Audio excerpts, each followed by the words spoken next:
Ada beberapa orang yang itu nggak bisa bedain ya antara mana yang disebut sebagai wordpress.com, mana wordpress.org.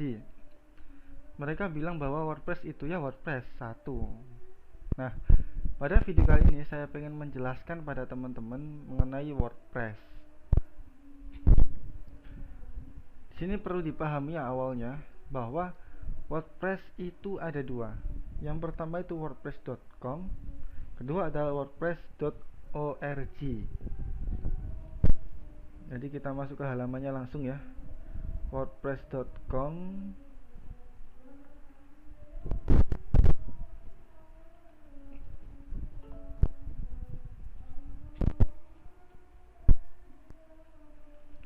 Ini tampilan dari wordpress.com ya.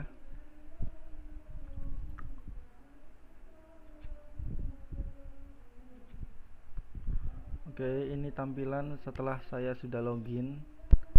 Login itu tampilannya seperti ini. Jadi teman-teman harus login terlebih dahulu.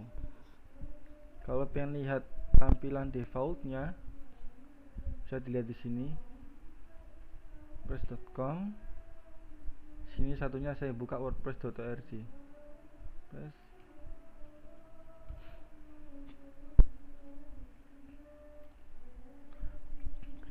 Oke, jadi di sini itu wordpress.com dan wordpress.org itu beda ya, beda. Nah, apa saja perbedaannya? Sini yang pertama saya ingin memperlihatkan websitenya dulu. wordpress.com itu tampilannya seperti ini. Oke, sini. Jadi wordpress.com itu seperti blogger.com, memiliki sebuah subdomain. Kita bisa membuat subdomain di situ. Contoh di sini contohnya adalah ketika saya membuat wordpress.com, maka saya bisa membuat wise.wordpress.com. Lalu ketika saya ingin membuat custom domain atau menjadikannya top level domain, maka saya bisa menggantinya menjadi wise.com. Ini kalau kita menggunakan wordpress.com. Jadi skemanya kita buat subdomain wise.wordpress.com. Lalu setelah itu kalau kita sudah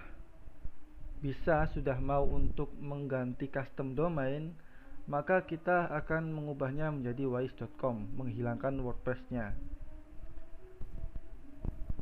Sedangkan kalau wordpress.org, dari awal kita tidak bisa membuat subdomain, harus langsung custom domain. Kita perhatikan ya, wordpress.com itu bisa kita custom domain, subdomain. Jadi wise.wordpress.com. wordpress.com sini adalah subdomain. Lalu ketika kita ingin naik level, maka kita ubah jadi custom. Sedangkan wordpress.org, kita itu hanya bisa membuat customnya. Jadi nggak ada subdomain. wise.wordpress.org itu nggak ada. Jadi kita hanya harus langsung membuat sebuah custom domain, top level domain.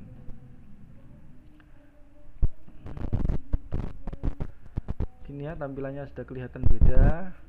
Jadi kalau teman-teman pengen registrasi wordpress.com, masuk ke wordpress.com.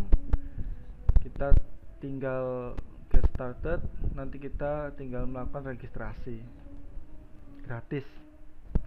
Namun ketika kita masuk wordpress.org, ini nggak ada tampilan untuk registrasi, nggak ada, karena memang wordpress.org itu bukanlah sebuah platform subdomain seperti blogspot.com, wordpress.com, beda. Namun kita harus mendownload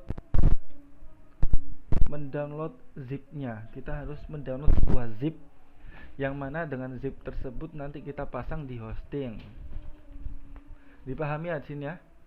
Berbeda kalau wordpress.com itu kita bisa membuat subdomain dengan menggunakan WordPress.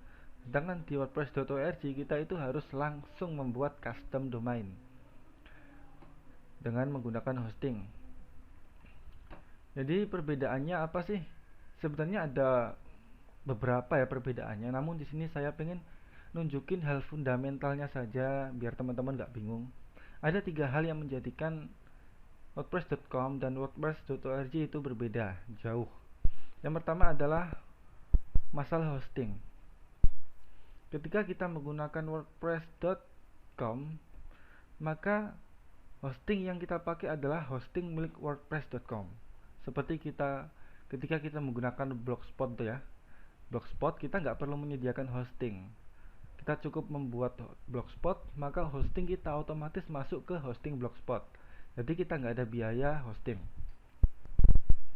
Sedangkan kalau kita menggunakan wordpress.org, kita harus memiliki self-hosting, di mana kita harus membeli hosting tersebut ke penyedia hosting terlebih dahulu.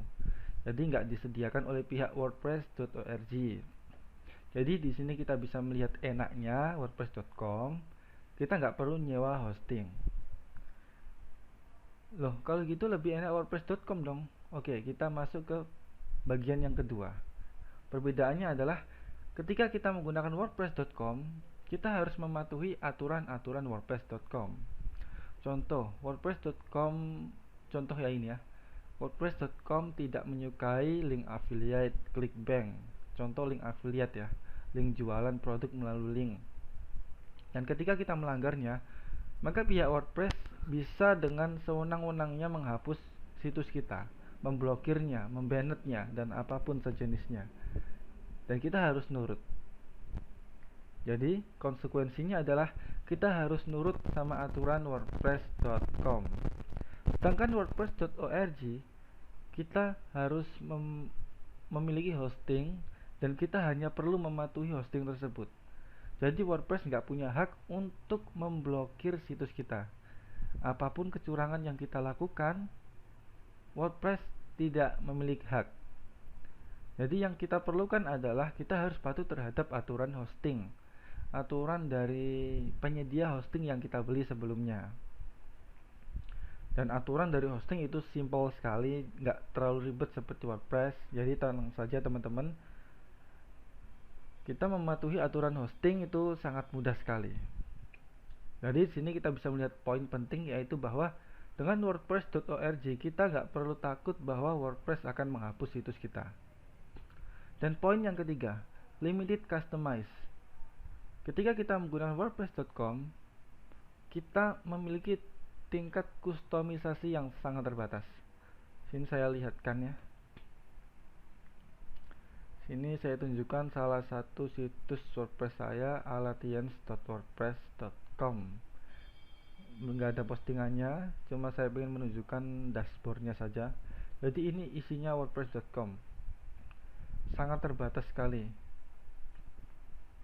Ketika kita ingin membeli sebuah tool WordPress, maka banyak yang tidak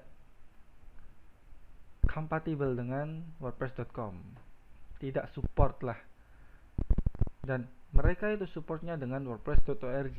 Nah, ini tampilannya dari wordpress.org. Kita bisa memasang banyak sekali tool di sini ya, banyak sekali tool, dan itu mampu mendongkrak dari performa blog kita. Nah, melalui tiga hal ini kita bisa memahami bahwa wordpress.org memiliki performa yang lebih baik dibandingkan wordpress.com. Namun ada satu kelemahannya, yaitu kita harus menyediakan hosting sendiri, namanya self-hosting. Tapi dalam dunia blogging, menyediakan hosting sendiri merupakan sebuah konsekuensi, dan itu berbanding lurus dengan fasilitas yang disediakan oleh wordpress.org, banyaknya support, tentang banyaknya tool-tool yang mensupport wordpress.org dan lain-lainnya. So, sekarang teman-teman sudah paham kan tentang wordpress.org dan wordpress.com. Untuk video-video selanjutnya saya akan lebih ke wordpress.org. Sekian video kali ini, semoga bermanfaat. See you.